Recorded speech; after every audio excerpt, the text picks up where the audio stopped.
This is a video of my drill press. I just wanted to show this puppy off. It's made in England.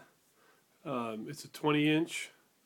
It's got a Morris Taper 3 adjustable table vertically with a hand crank.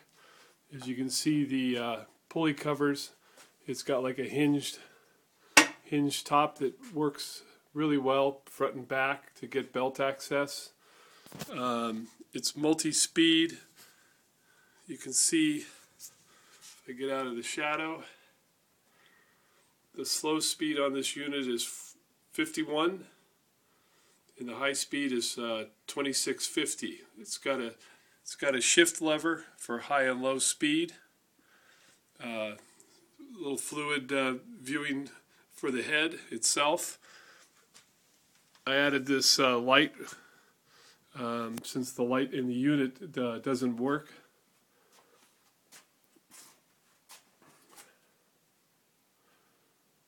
It's a great drill press.